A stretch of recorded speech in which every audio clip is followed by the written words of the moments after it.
What's going on, people, and welcome to a brand new episode of Too Many Games and Not Enough Time, where I get to speak to incredible gamers from across the globe. Now, thank you so much for the love of the rebrand.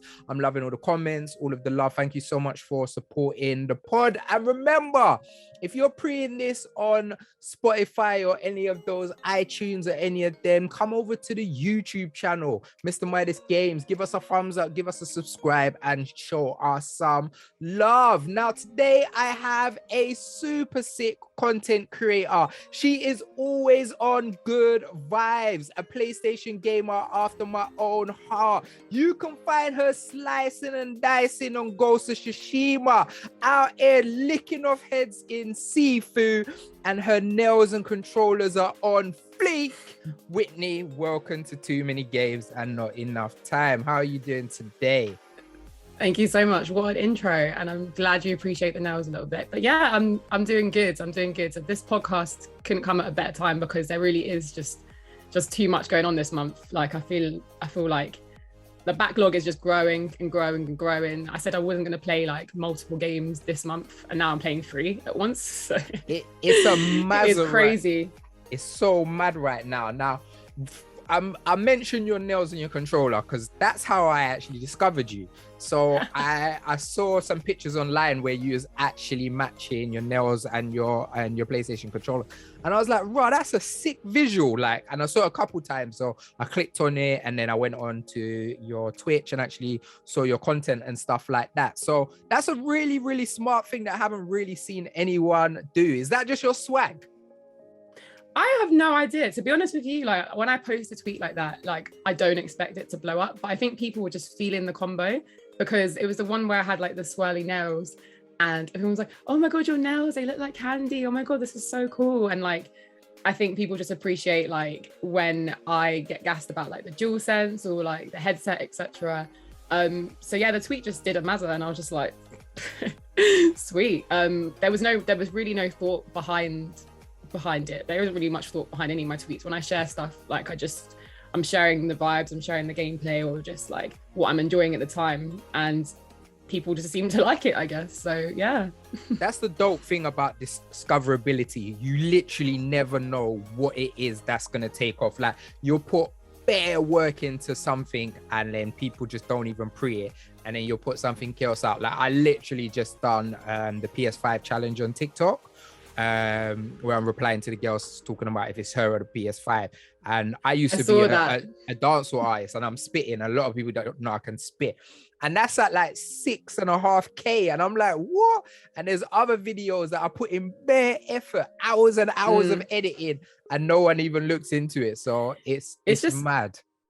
It's the way things are. Like everyone's like, I think people look for like a sweet spot with things, but I just see a lot of the stuff as like random. I think if I was at a point, I think you made a tweet about it a few weeks ago. You were saying like with people who YouTube, like, do you prefer playing games like that are popular or you think might do well, or do you just play games that you want to play? And I think at the position I'm in at the moment, like I'll just play what I want and do what I want, post what I want.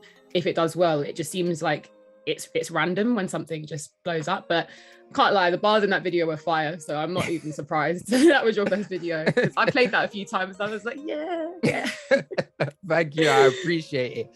So we have a mutual love. Yes, it is called the PlayStation. Now, I'm the biggest PlayStation gamer. Like people call me Mr. PlayStation and that.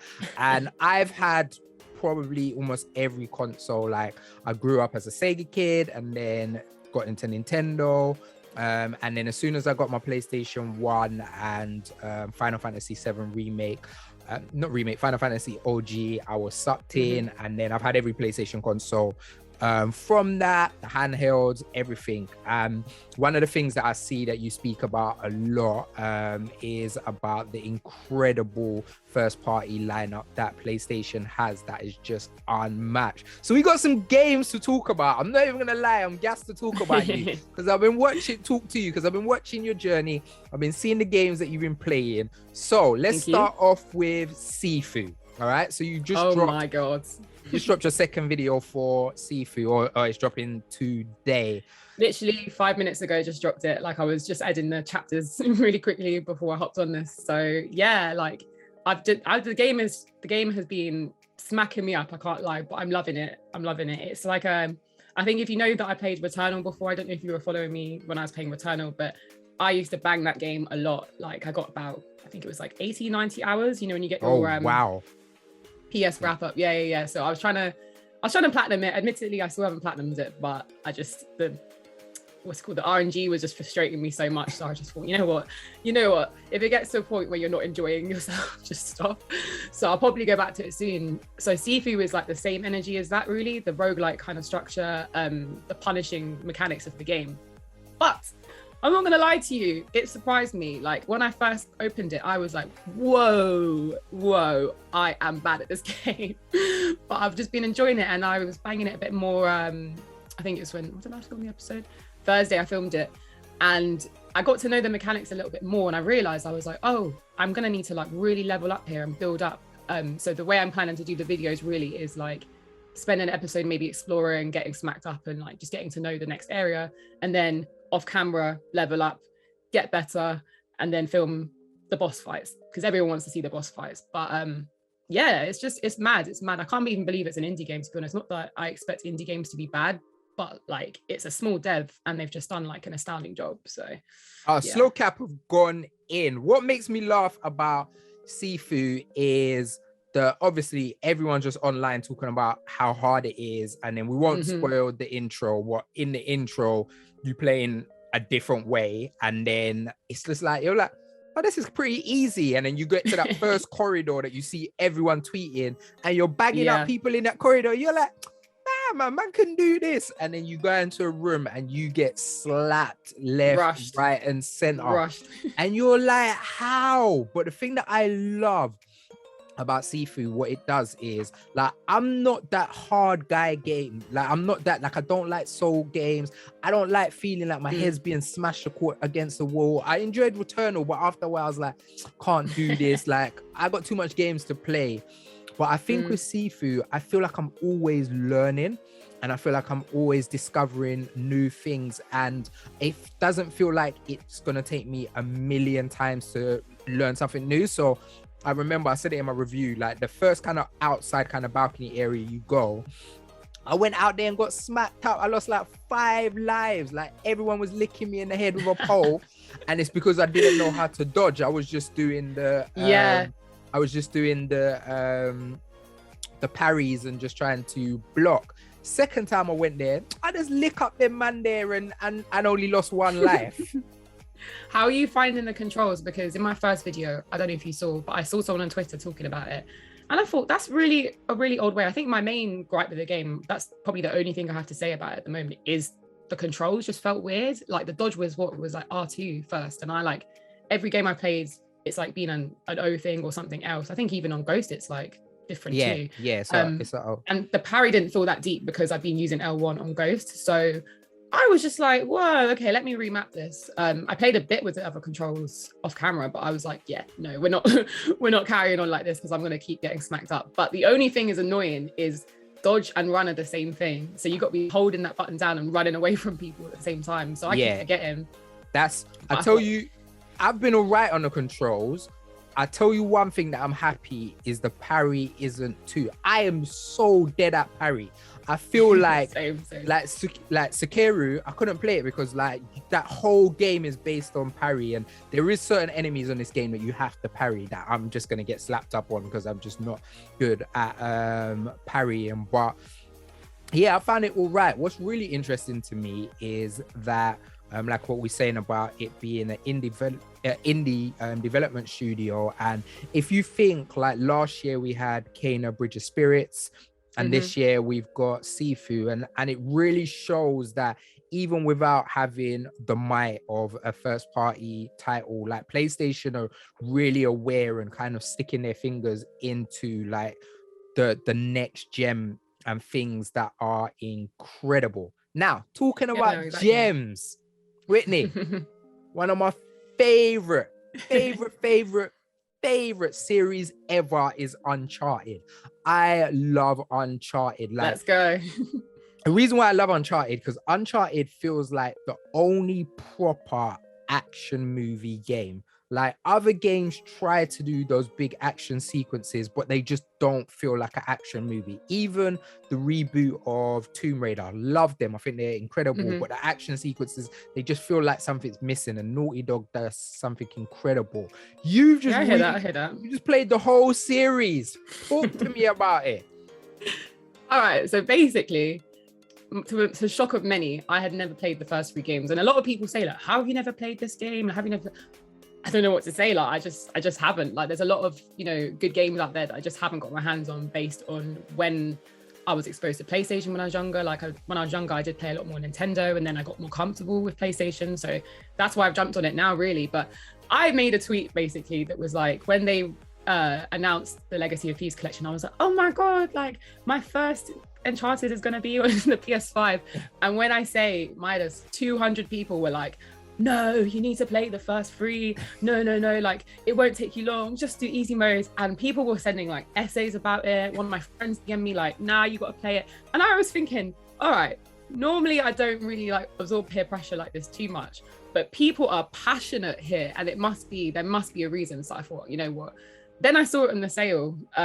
So I'd finished, what game was I playing? Deathloop. And then I finished, I played a bit of Guardians as well over Christmas. And then I saw this game was on the sale, the collection of the first 3 for £7. And I thought, all right, £7, like, come on, I can't not do this. But for a classic.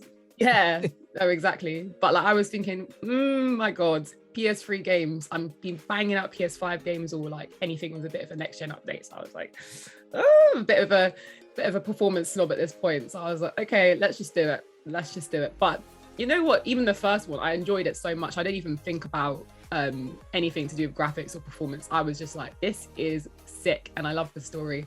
The second one blew my mind like the most. The second one was banging. Like, even on the third one, I was like, for me, it didn't have a mark on the second one. Like the action, the level of action and the storyline in the second one, like there's that scene where you're on the train, it's called like Locomotion. Yeah. And I was like, this is nuts. Like, it literally is a movie. Like, I feel like I've been playing some extremely long movie the past few weeks.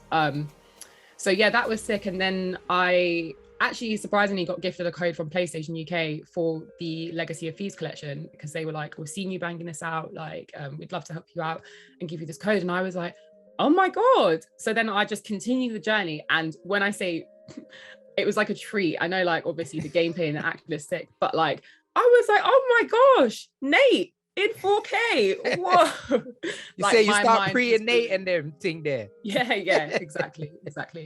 And you know what was even more jokes as well? Like Elena at the start, like I just was like, who is this annoying girl? And people were like, don't speak about his wifey like that, blah, blah, blah. And I was like, And then literally, obviously, as the story progressed, I got to know the stuff she went through and like how supportive she was of Nate, and then the whole stuff with Chloe as well. I just was like, okay, all right, guys. I came back to this here with my tail between the legs, and I was like, I take it back. This woman is a legend. But yeah, no spoilers, please, because these are all the first times I'm playing these games. 4 and Lost Legacy will be my first time experiencing the games, and then I'll give the DL of like where I rank them, I guess. But two is my top at the moment, I think. So what is the top funny. one for you? Oh, so I don't do spoilers anyway, so you'll never get spoilers from me.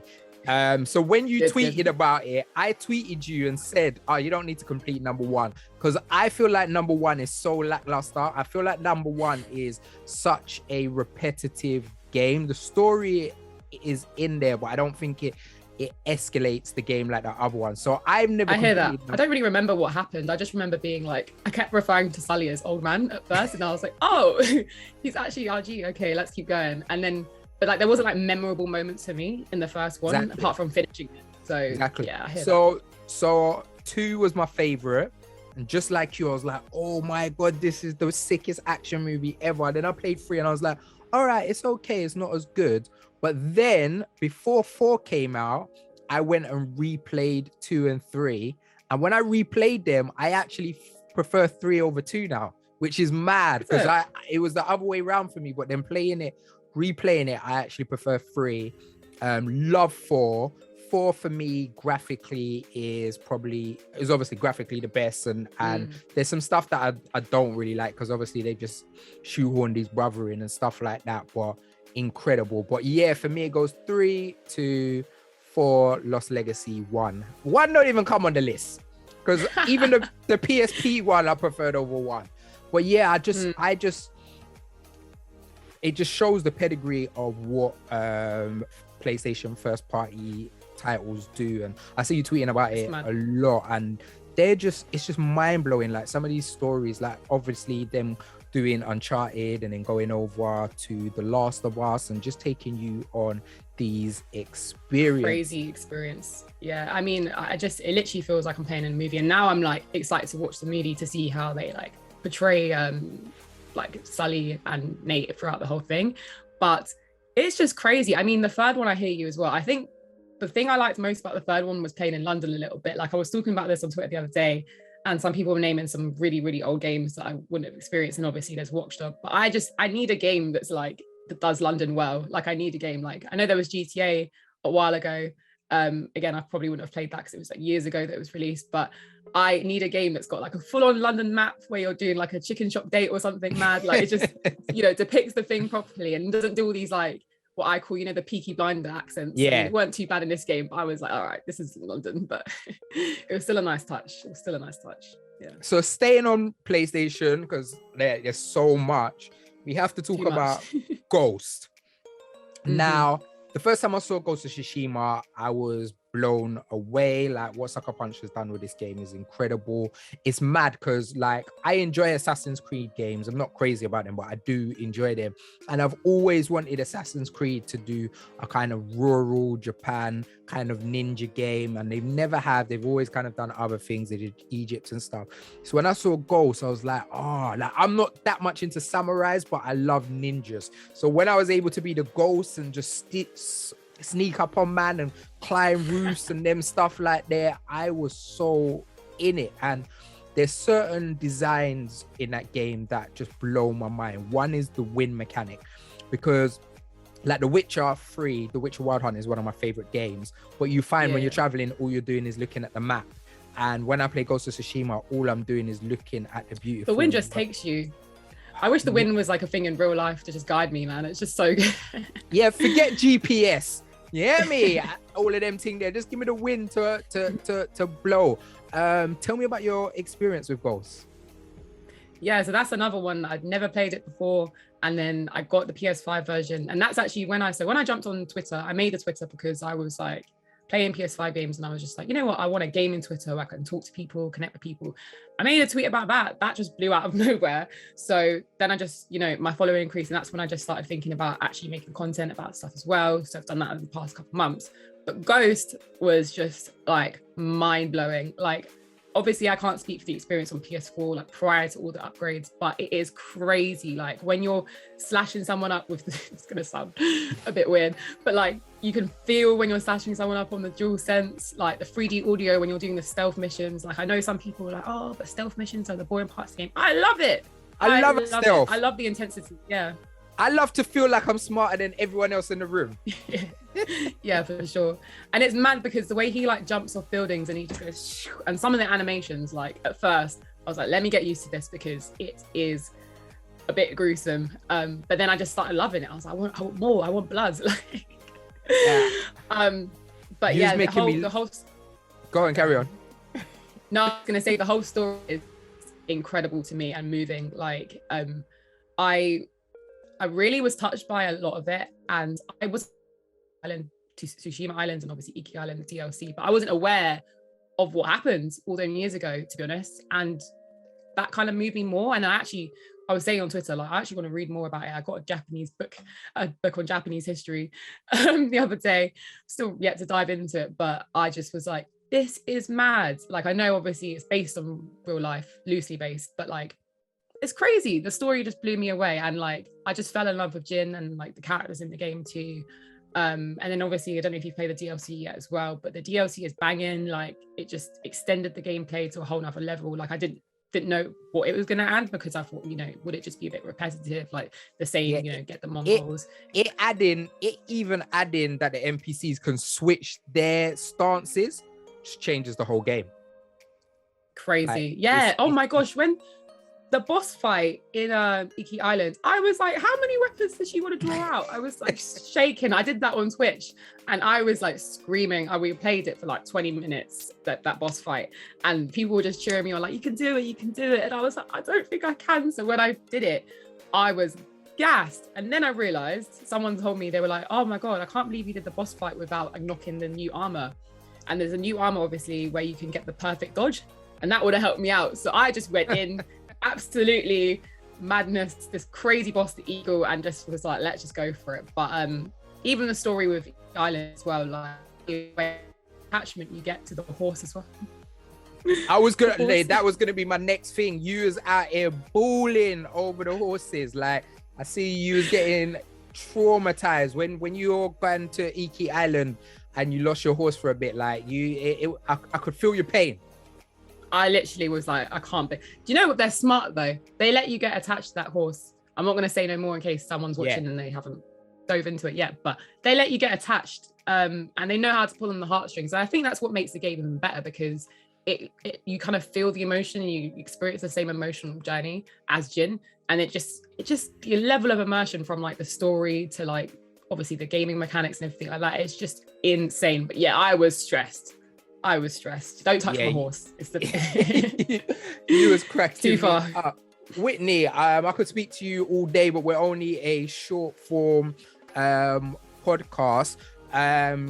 Really, really dope talking to you. I love your content, love your personality, the way you're mixing just your passion for your games and stuff and I really want people to go and check you out. Where would you send people if there was one specific content that you want someone to go and watch? Where would you send you? Well, I just started doing YouTube Let's Plays a bit more, so like proper walkthroughs, and I started with Sifu, which is quite a madness to be honest, and I've just been growing it. So yeah, just head to my YouTube, check it out, let me know what you think in the comments. I appreciate your support. Thank you so much for the opportunity as well to jump on. It's an honor. It's an honor. Well, I've been gassed. I'm not even gonna lie. I've been waiting to talk to you about these games because I've been watching your journey. I'm excited about them. But thank you so much for joining us. Make sure you go and check out Whitney. Go and watch her gameplay. Go and see her bawling and getting emotional in Ghost of Tsushima, and see her. Fam, she's licking off some heads on Ghost of Tsushima as well. I've been Mr. Midas. You've been the MVP. She's been Whitney, and we are out of here. Peace.